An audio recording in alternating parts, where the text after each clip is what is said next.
Stephen Tataw. I knew him in the early 80s when he was a student of Cast Bambili. Stephen was a player, a football player from the then Baptist Boys Secondary School in Boya, and he went over to Cast Bambili. By the time he left the Baptist Boys Secondary School, Tataw was already registered with a second division team in the Southwest League, Kamak of Kumba. So while he went to Bambili, he was a player already of Kamak Kumba. Tataw was a midfielder, very good midfielder indeed in Kamak of Kumba. I was very close to him because whenever Kamak of Kumba needed him for a match, especially a crucial match in the Southwest League, they always brought an announcement to me to call Stephen to come down from Bambili and participate in this match.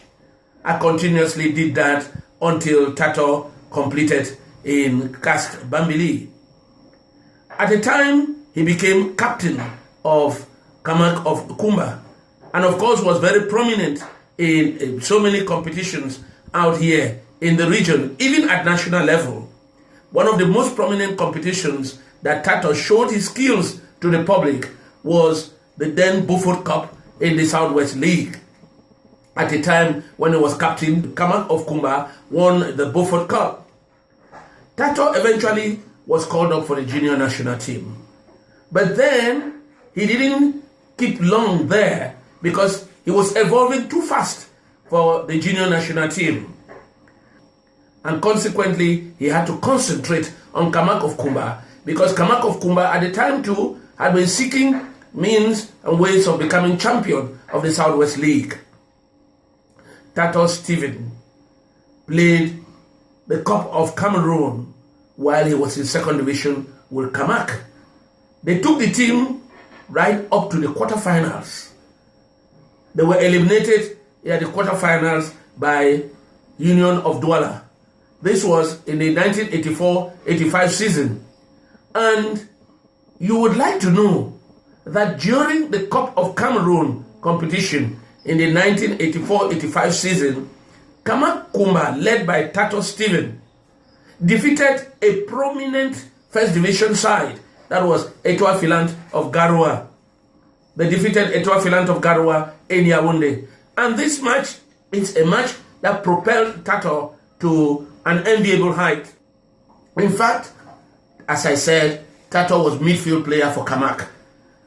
At the time they were playing the Cup of Cameroon, another ace defender, Ndip Akem, had been chosen by Claude Leroy, who had just come in for the national team, from the junior national team to the Indomitable Lions. And they were on a tour in Brazil. Kamak of Kumba was going to play this match without its kingpin defender, central defender, Ndip Akem. So Tataw was converted now to a defender. And during that match against Etoile Filante of Garoua, Tataw excelled remarkably with Mokoko Joseph combining very seriously with him. And they eliminated Etoile Filante of Garoua 2-0. And Tataw his name became a sing-song in most of the towns, especially among club presidents and Fecafoot officials.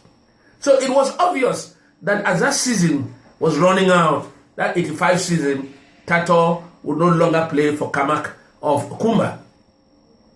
Bigger teams came in search of him and others in the team because of their performance.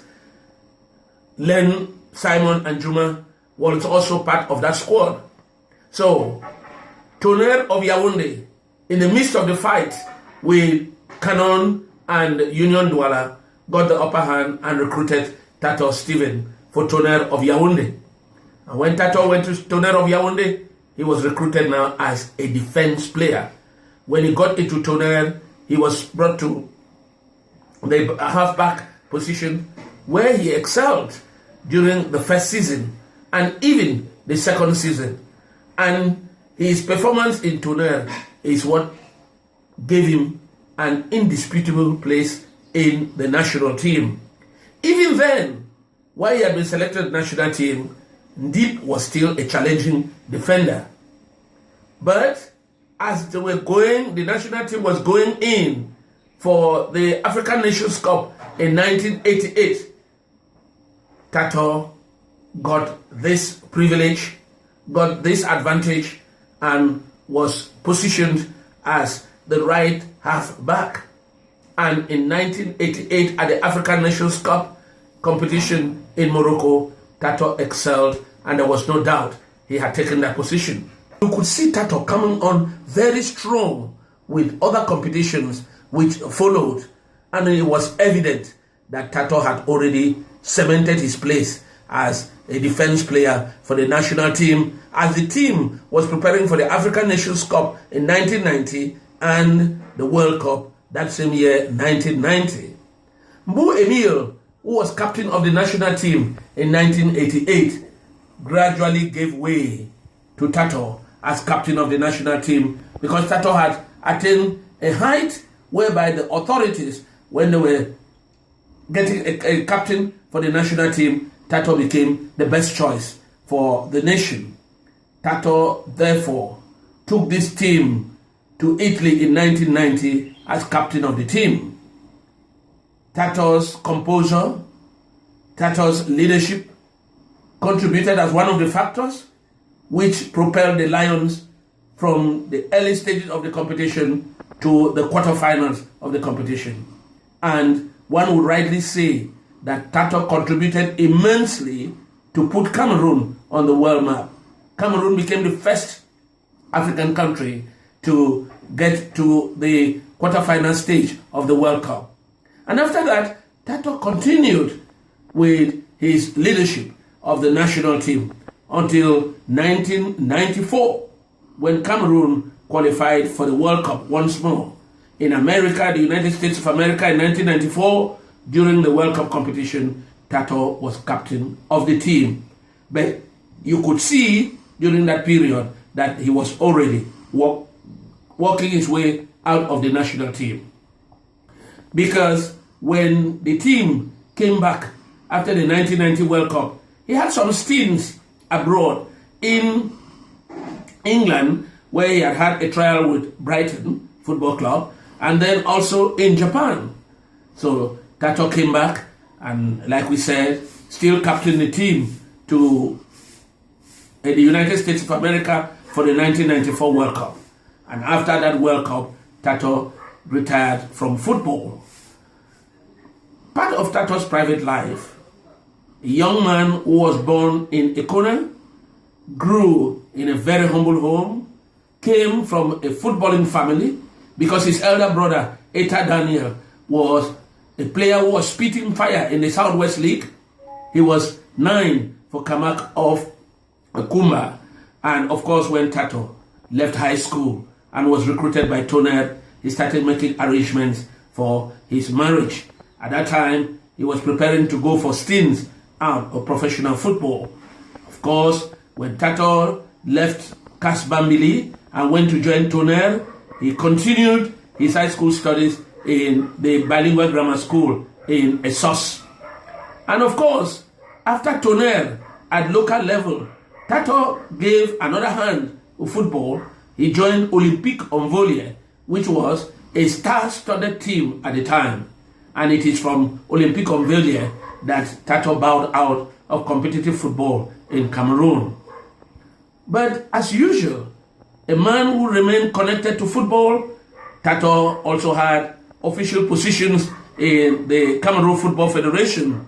He was an administrative staff of the national team and, of course, accompanied the national team on several missions out of the country.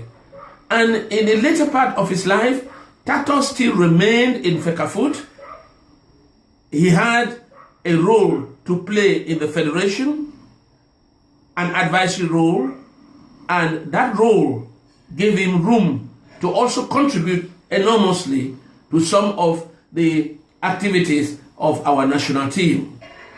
Tataw Stephen, before his death, had been elevated to another administrative position in the national team. And of course, for your memory, Tataw was one of those who effectively participated in the draws for the CHAN, which is expected to take place in Cameroon next year. Most of you who watched him on television, Tataw was this kingpin with Olembe, who came out, who brought the trophy for CHAN and presented it at the sports complex in Yaoundé. Tataw had been ailing, but battled with his health very seriously, and of course, it's God's wish that he bowed out at this time. May his soul rest in peace.